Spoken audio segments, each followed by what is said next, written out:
Actually, this is my son's bed. I borrowed it from my son because it's the only bed available at home that I can take. And this is my space over here for the last 11 days. Every night now for almost 6 weeks, Congressman Teddy Casino has made his bed on the floor of the Congress building. Accused of plotting to overthrow the government, he would be arrested if he stepped outside the gates. But this is really strange because this is the Speaker's office. This is where we hold our meetings and our committee hearings. And now this is where I sleep. Just across the room from Teddy, Congressman Rafael Mariano and his son lay out their mattresses, while in another corner, Congressman Sartor Ocampo also prepares to settle in for the night. The Congress building has become a prison for 5 elected representatives, all of whom insist it is President Arroyo who poses the real threat to democracy. The police and Mrs. Arroyo, they have all, gone mad. There is no more reason. There is no more fair play. There is no more respect for due process in this country. There is no democracy.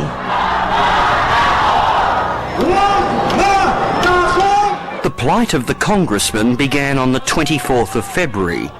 That same Friday, these students were exercising democratic rights they took for granted. For months now, once a week, the students had been calling for the president's resignation. They didn't know it, but this week their march was illegal. On the grounds that a plot to overthrow her had been uncovered, Arroyo had just introduced martial law. Mga kababayan, nagdeklara ako ng state of emergency dahil sa maliwanag at kasalukuyang banta sa Republika na atin napag-alaman at napigil. May ilang sumubok lumihis sa Armed Forces Chain of Command, lumabag sa gobyernong sibil at magtatag ng rehimen sa labas ng saligang batas. Unaware of the televised declaration that morning, the students soon got their first taste of the new order.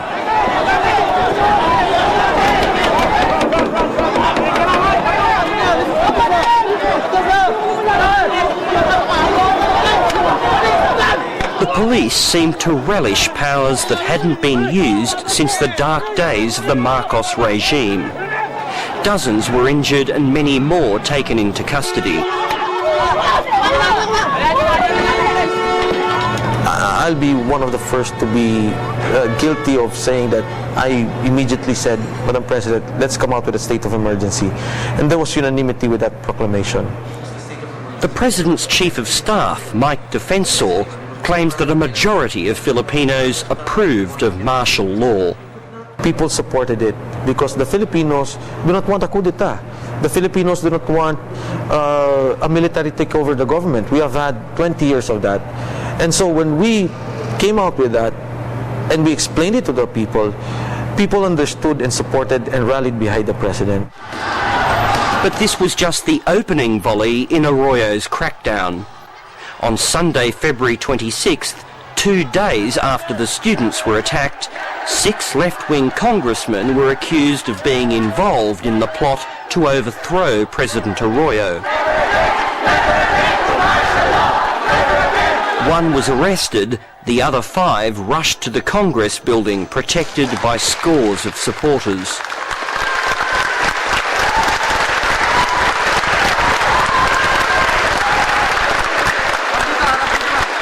Wala silang batayan dito sa mga charges na ito at ako ay patuloy na ipaglalaban at igigiit ang karapatan ko para i-represent ang aking mga constituents, ang mga kababayan.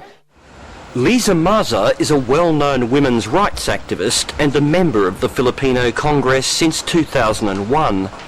Along with her colleagues, she's been granted temporary protection by the Congress. So this is where I sleep? This is where you sleep? Yes. On this couch here? Yes, so this is just like a pillow. So I put this down like that. And this is my blanket.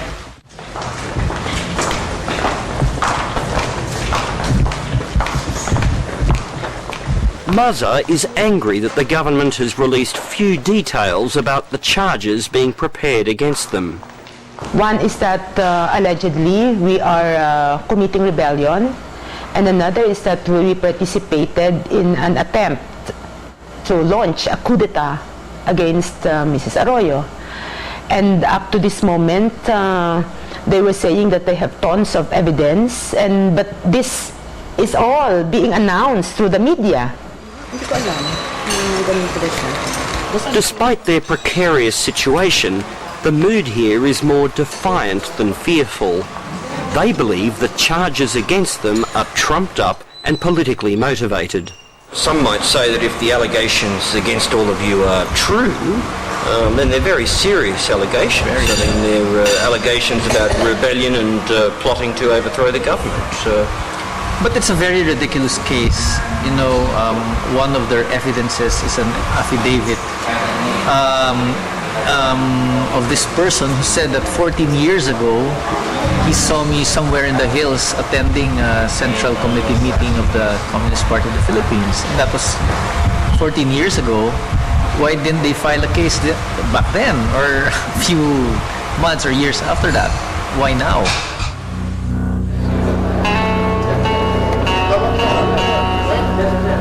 The government says the case against the congressman is not political payback and has produced this so-called star witness. The testimony of this bizarre-looking witness is the source of all the publicly released allegations, many of which relate to incidents that happened up to 20 years ago.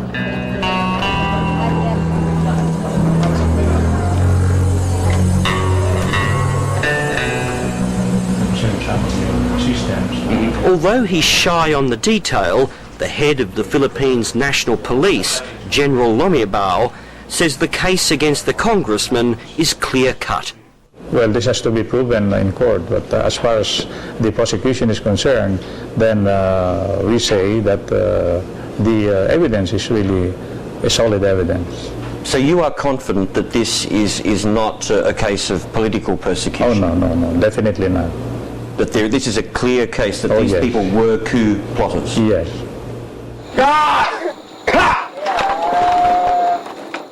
This is rare footage of the communist rebels the Philippine government claim were behind the conspiracy.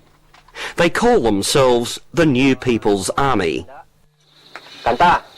Bangon sa pagkakabusabos, bangon alipin ang gutom. Katarong ay bulkang sasawok sa huling paghukom. The government claims they conspired with the congressman and members of the Philippines military and police to seize power in a coup d'etat.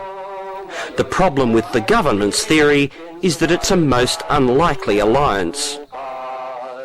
Ito'y huling paglalaban magkaisa ng masaklaw. There are only a few thousand of them scattered in some of the country's most remote regions, and there's never been any history of these die-hard Maoists seeking to conspire with the mostly right-wing military. But the government insists this was a real conspiracy. Can you look at me with a straight face and tell me they are linked? Nick, first of all, there's a tactical gain from coalescing together because both camps with arms, the rebels having their own New People's Army, and the righties adventurers carrying arms and tactically wanting to bring down the government. Now, this theory was not concocted by the government. The government has produced documents that it says prove the link between renegade military officers and far-flung communist rebels. It says the documents were discovered inside the locker of a military officer. Who is so stupid to come around and put this kind of document in a locker? It doesn't make sense. So you believe it's fabricated? Of course it is. Nunez Olivares is the editor of a left-wing newspaper, the Daily Tribune. She doesn't believe the army would ever join forces with communist rebels. They don't have any evidence with which to back up their charges. All they wanted to do was to do a martial law in disguise. That's what really happened. Then she found out she couldn't do it well because she doesn't have the military solidly behind her. For the first 2 years of her presidency, Gloria Arroyo had strong support from the military, but it didn't last long. Pangalan ng mga magigiting at tungdanong ito, dahil doon na namin iparating ang bayang Pilipino na kami hindi mga terorista. Kami mga tungdanong tumayo. She had her first taste of rebellion in 2003 when a group of Special Forces troops took over and booby-trapped an apartment complex in central Manila and declared a mutiny against her. The soldiers would eventually surrender after a 20-hour standoff, but Arroyo's troubles had only just begun.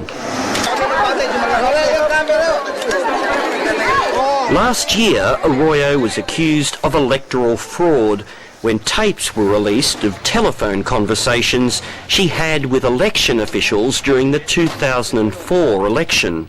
Hello? Hello, ma'am. Good morning. Okay, ma'am. The conversations clearly suggesting a massive vote-rigging effort.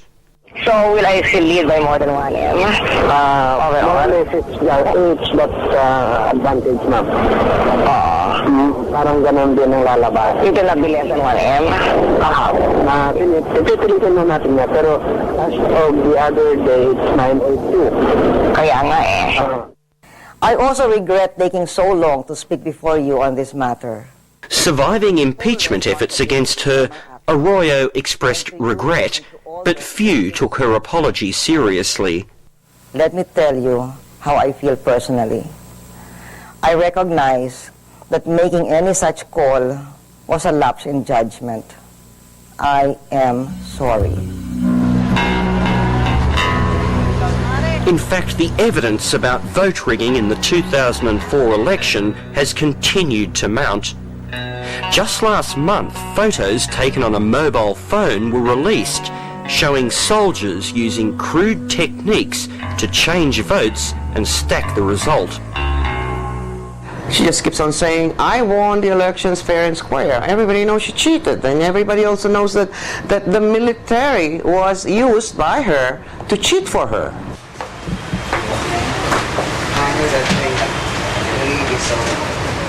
For a broadsheet, the Daily Tribune is a small operation, but its bite is big. The government has long expressed its displeasure with Nunez Olivares and her team of journalists who often run stories critical of President Arroyo. We've been coming up with a lot of exposés. That's a lot of dirt that we've been digging up on the palace, on corruption, on military restiveness, and all this stuff that she doesn't want out. So it was no surprise when the day after martial law was declared that police mounted a midnight raid on the Tribune's offices. Although no one was arrested, police shut down the printing presses and took away files on the pretext of investigating charges of sedition. Nunez says it was clearly a threat. It was meant as a message, as a message from Arroyo that the media had better shape up or this is going to happen to you. If there is evidence to prove that people, not even the media or anyone, commit seditious charges or sedition, then the law has to take its course. No one is above the law, whether they belong to the media, a private citizen, a congressman, or a police officer for that matter. For as long as he violates the law, then we will uphold the law. What you saw also just there was a confrontation between Colonel Sagumalyan and the general. We're seeing the arrival of attack now. We don't know whose side they're on. While there may have been growing dissatisfaction in the military beforehand, when Arroyo declared martial law on February 24th, it triggered a near mutiny just 2 days later. Marine tank there, bigla na lang dumating. We don't know whose side they're on or what their intention is. Ang alam lang natin, itong mga sundalong nakahilera dito ay mga supporters ni Colonel Kerubin. Mukhang iba ang With several army officers taken into custody for allegedly plotting a coup d'etat, Colonel Kerubin and his Marines battalion began an extraordinary standoff with the regular army command. Pinakita ko na, sir. Pinakita ko na ng masama loob namin kasi ma-arrest tayo. Naluloko na tayo. Sige, pasok ka na muna. Pasok ka muna. Sir, kausapin ko, sir, muna. Huwag mong kausapin yan kasi hindi mo nga chain of command yun eh. Mga sir, press ito eh. yung tropa ko, sir. Pa-secure ko na, sir, ka-history ko, sir. Oo, sige. With tanks lined up against the battalion barracks and tensions high, the standoff was only resolved when Colonel Kerubin agreed to respect the new chain of command and surrender. The government now claims that the Marines had hoped to spark a people power style revolt by joining students in their Friday demonstration on the day martial law was declared. It says that overt political involvement by the army could not be tolerated. I don't know of any soldier or any armed forces, whether in the Philippines or any other part of the world, that you see soldiers practicing their political rights, going to rallies, or openly speaking out against the mandated government.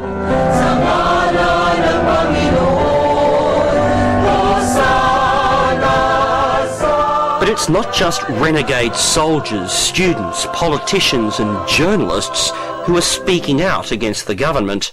At this recent mass held at the Congress building, even the priests wore protest stickers calling for President Arroyo's resignation.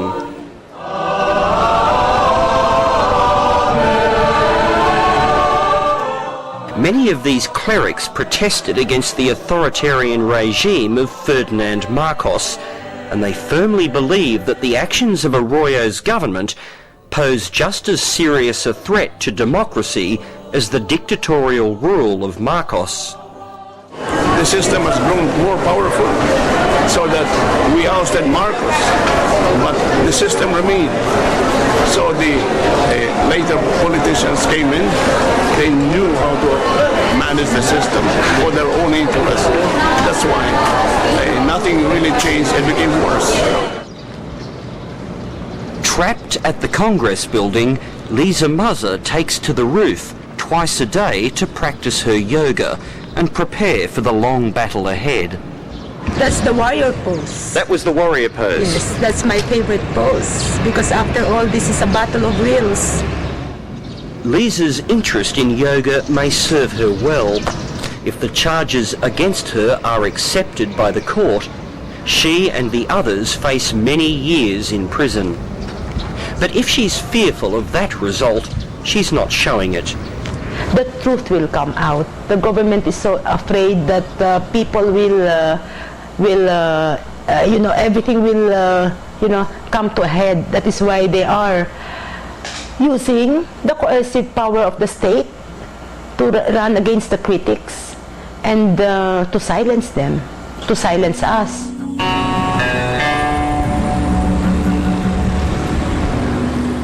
In the 2 decades since Marcos was ousted by people power, the dream for a truly democratic and prosperous Philippines has failed to materialise.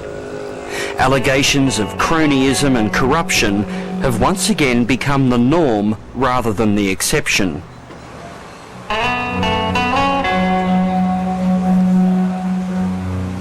And with the right to freedom of expression and political dissent under a cloud, the fear is that the Philippines might once again descend into political turmoil.